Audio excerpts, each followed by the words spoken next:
welcome to the Genuine Learning Blog. My name is Melissa Galasso, and I'm excited to be here today to talk to you about a new proposal from the AICPA that I think you're going to have a pretty good amount of interest in, and that is some revisions to SSAE 18. Now, we are just kind of getting good at SSAE 18, but they are proposing some pretty big changes, and so I wanted to give this blog the attention that it deserves. So it's going to be on a little bit on the longer side, but it's also because there's a lot of information in here about this change. So the title of the exposure draft is Proposed SSAE Revision to SSAE number 18 Attestation Standards Clarification and Recodification. Now, it's important here to remember, when do we use the attestation standards? Well, we use it when we're doing an attestation engagement. And the goal is when we are trying to provide an entity with either an opinion, if we're doing an examination, a conclusion, if we're doing a review, or our findings, if we're doing an AUP, on the reliability of certain subject matter or an assertion about the subject matter.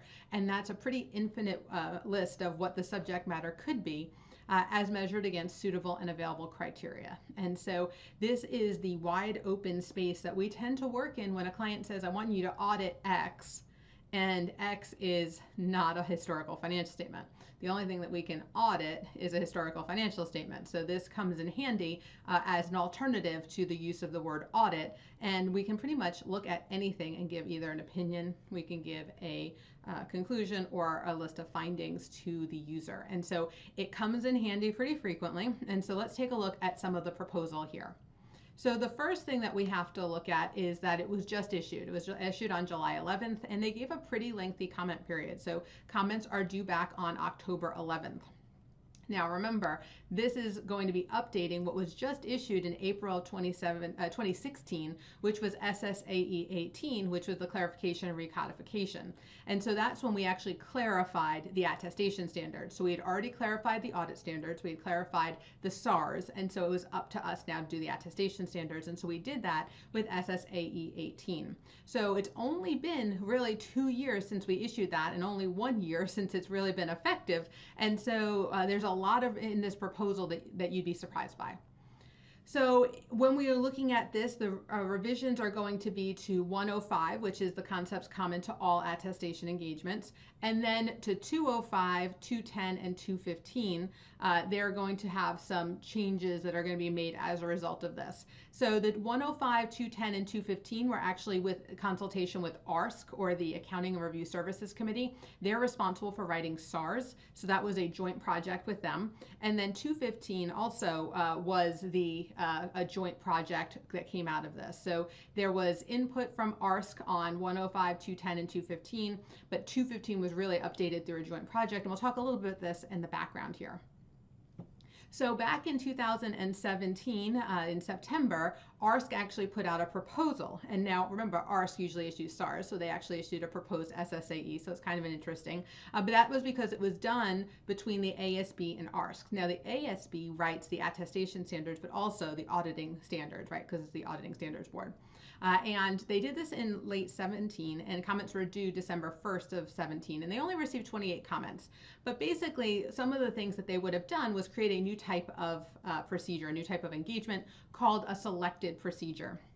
And here we were going to get rid of the requirement for the engaging party to have that responsibility for the procedures that are being performed. So instead of in an AUP, they proposed, instead of having the client take that responsibility, they were going to enable the practitioner to determine what procedures were going to be performed.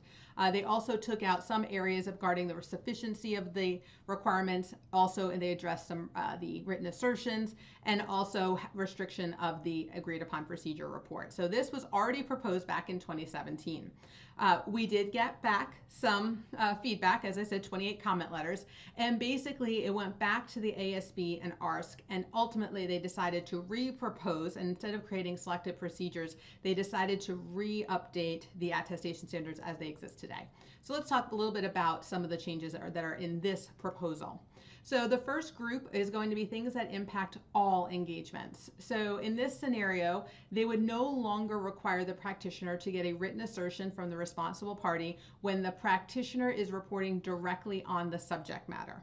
So one of the things that they were looking back at is when they went to the international standards, there's actually not a requirement in the international standards to get a written assertion from the responsible party.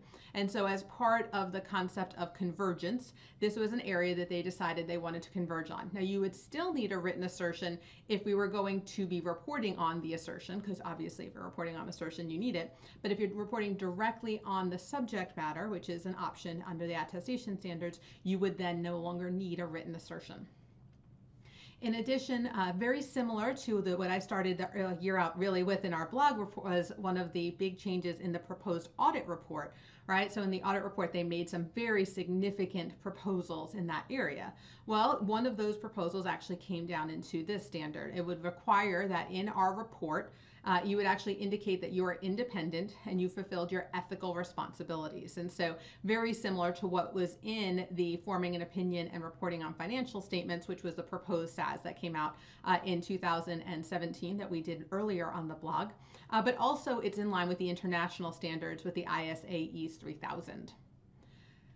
In terms of things that are going to impact reviews and examinations, remember when you think about this, there are three types of engagements that we perform under the attestation standards. We have reviews, we have examinations, and we have AUPs, and they all give different levels of assurance.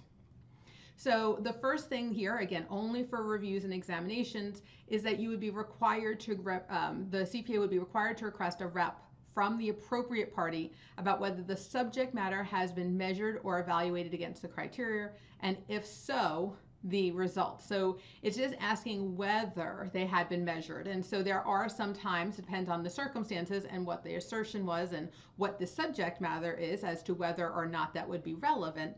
But if it was, there would be a new request in here that would be updated. And so this would be relevant, for example, for service organizations, so controls or SOC reports. In addition, another proposed change that impacts reviews and examination is the requirement that the practitioner determine whether management has a reasonable basis for their assertion if they're providing one, right? So in order to report on management's assertion, we would have to ask ourselves to use our professional judgment to determine whether the appropriate party has a reasonable basis. You know, does there support for their assertion? Is there a reasonable basis for making that assertion? And then the last one here is something I think that wasn't necessarily unallowed before, but now is more explicit. And it says you can make a choice here. You can report using just the minimum requirements. So in an examination or in a review, you can use the example report and just report on that.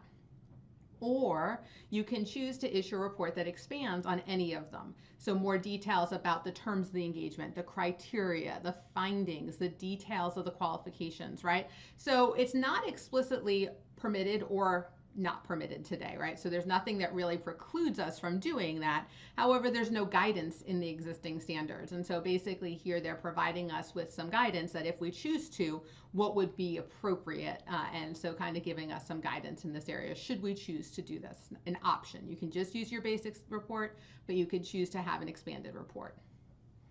All right, so there's some changes that are specific to a particular level of service. So the first one is examinations. So it eliminates the required report modification if you are unable to obtain one or more written reps. So this is something that there was a lot of back and forth on. And so when you look at the section 205, AT 205, it indicates that failure by the responsible party to provide one or more reps is therefore a scope limitation, and it would preclude an unmodified opinion.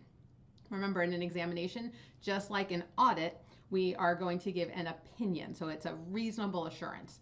And so now the proposed SSAE would permit us to use our professional judgment in determining whether we have sufficient appropriate evidence and whether that matter being addressed is required. So, and that would be up to us. So we would have to, in our professional judgment, decide whether we needed that rep or whether we had sufficient audit evidence without it. And so this would be similar to what's in AU Section 580 for written reps when the engaging party and the responsible party are the same, but also would converge with the ISAs 3000 or the ISAE 3000 when the engaging party and responsible party are different. So again, just some changes here regarding those written representations, which was a hot topic when we were working on the original codification and clarification of the attestation standards. In terms of reviews, there's a couple of big things. The first one being the term. The term review engagement has always been problematic. Some people thought we were referring to a SARS review, where we do our analytics and we do our inquiry on financial statements. And other people thought we were talking about interim reviews. And so it's always been very difficult to figure out what we meant by review. And so instead, we're going to change it. And we're now going to call it a limited assurance engagement. So the term review would go away. And this way, it would be indicating the subject matter is a non-financial subject matter. So I think that that is more useful than you would think, the change of a term. But a lot of times there's confusion over when you talk about a review, even what standard applies. Is it the SSAEs? Is it AUC 930? Or is it ARC Section 90? And so this is going to hopefully eliminate that by changing the name of it. In addition, this has always been a problem when you're doing a review, because the subject matter can be pretty much anything. It said in the standard that generally limited to inquiry and analytics, but analytics are hard to do if you don't have a financial statement. So inquiries are not so bad, but then it said you could do what you needed to do as well.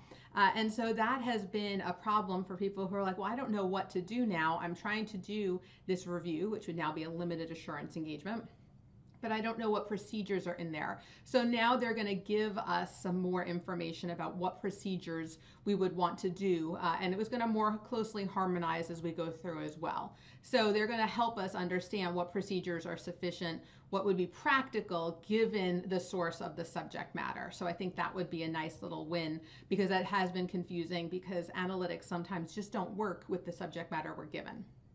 In addition, it requires that the report include a description of the work performed as a basis for the conclusion. So now that we're having a little bit more flexibility in going through and coming up with our procedures, they want to make sure that we understand what was being performed. And so we're going to provide an informative summary of the procedures that we performed so that they understand what is being performed under this limited assurance. And so this is also consistent with the international standards as well. Another area here is that it's going to allow the expression of an adverse conclusion. So today, you can't give an adverse conclusion because it's limited assurance. Under the new standard, if you have sufficient appropriate evidence that concludes that there is misstatement either individually or in the aggregate that is material and pervasive, and you know it, today, there's not much you can do about it. You cannot give an adverse conclusion. Under the new standard, it would actually be permitted. So if there is misstatement on the subject matter that is material and pervasive, we would be able to give an adverse conclusion, and that is consistent with the international standards. Fun fact, this is also not permitted under current SARS reviews. It would now be, the ARC is looking at a project as well, so you might see that adverse conclusions appear under SARS reviews in the future as well. Now, there is an area that's not really a proposed change. It's actually proposed to keep it the same, right? So they are not changing it. They're retaining the paragraph from the current standard that prohibits us from performing limited assurance engagements on prospective financial information, internal control, and compliance. So those are specifically prohibited. But the question is, should we still have this prohibition? So whether that longstanding prohibition is still appropriate given the change in technology, given the change in the environment, is that appropriate? So the current proposal is to keep it, but there is a question as to whether or not that's appropriate and whether we should consider changing that as well. And finally, the last one here is the impact on AUPs, right? The third type of service. And this one probably is the one that has the biggest change, because remember, when they did the earlier exposure draft, they really wanted to create a separate type of engagement that was going to be different from an AUP. Now they're basically taking some of those ideas from the earlier exposure draft and actually trying to incorporate them into the current attestation standards. So based on the ASB and the ARC, they looked back and they said, you know what, 215 needs to have more flexibility when you're performing an AUP, and looking at it from that perspective based on the comment letters they got from the original exposure draft. And so now it allows either the practitioner the engaging party or any other party to develop the procedures. So today, when you're doing an AUP, the client has to give you the procedures, right? That's the rule. And so when we think about that, the current basis here is that the specified parties are required to provide the practitioner, the CPA, and they have to assume sufficiency for those procedures, right? So in our report, we basically say, they asked us to do these procedures, we did what we were told, we take no responsibility, sufficiencies on them. Well, a lot of times the CPA has said, my client really can't come up with procedures, or they give us procedures that aren't actionable, and therefore we have to kind of this back and forth in developing procedures that we can do, because there's a lot of limitations on the language that you can do on the types of procedures. And so they basically come back and said, okay, we're going to let anybody come up with the procedures. You have to have procedures, but it could be the practitioner, it could be the engaging party, or it could be some other party. In addition, you also no longer require that the specified parties determine the procedures or assume the responsibility for the sufficiency of them. So because the practitioner now is able to do it, we don't need the client necessarily to take responsibility for them.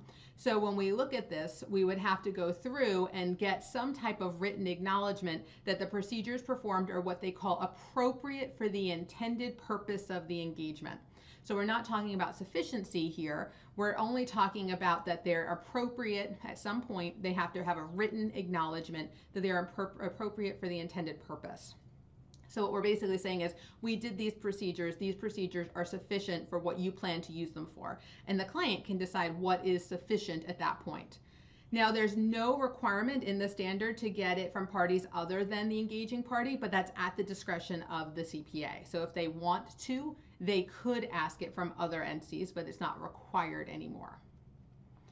In addition, it no longer requires the practitioner to restrict the use of all AUP reports. Now, because today, the people who came up with the procedures were the specified parties, and so only they were able to use the report. It now says that when we're looking at this, the proposed SSAE would no longer require them to restrict it. Instead, they would only apply for a restriction if you're precluded from designing or performing additional procedures. So if the client says you have to do these and only do these, or the criteria are not available to other users, or the criteria is limited to a certain number of people who would be able to use it. So in that scenario, those would be when you would restrict the use. Today, it's basically restricted use for all AUPs. Under this standard, or the proposed standard, that would not be the case. All right, last but not least, just a little bit of an overall here. So the proposed effective date, I'm sure that's of interest to many. It would be for reports dated on or after May 1 of 2020. So again, we're going to have to go through, and this is due later this year in October, so it won't come out until 18, or probably till 19. So again, because of the way this works, it would be for reports dated on or after May 1 of 2020. And early implementation would not be permitted, because obviously there's some significant changes here to the requirements, the language, the wording. We don't want to confuse people. Now, this is probably what I thought was most interesting here. 15 people voted to issue this, right? So there were 15 people who said, yes, this is a good idea. However, 5 dissented. And in the back of the actual proposal, the 5 individuals individually wrote their reasons why they dissented against issuing this. 4 out of the 5 used the word I. I don't agree with this. I don't agree with this. I don't agree with this. One of them was written in third person. But I think it's important that they've raised some pretty interesting issues regarding this, and we want to make sure that everybody has an opportunity to think. So when you're reviewing the proposal, I would encourage you to take a look not only at the proposal, but at the dissent to see if you have any agreements with them. A lot of them were due to the fact they wanted more research done. And so that's up to you whether you need more research or not. But this is a big one. This is a pretty big deal. So we're excited to be able to bring this to you. We have some time to comment on it. I do encourage you, if you are in public practice, to definitely give some comments and maybe talk to your state societies or other entities about giving a comment letter. We'd like to see more than 25 comment letters come in on this, as it's a pretty big change for the attestation standards. All right, so that's it for me today. This is the wrap up on the proposal. Thank you for joining me on the Genuine Learning blog, and I hope to see you on a future blog. Have a great day, guys. Bye-bye.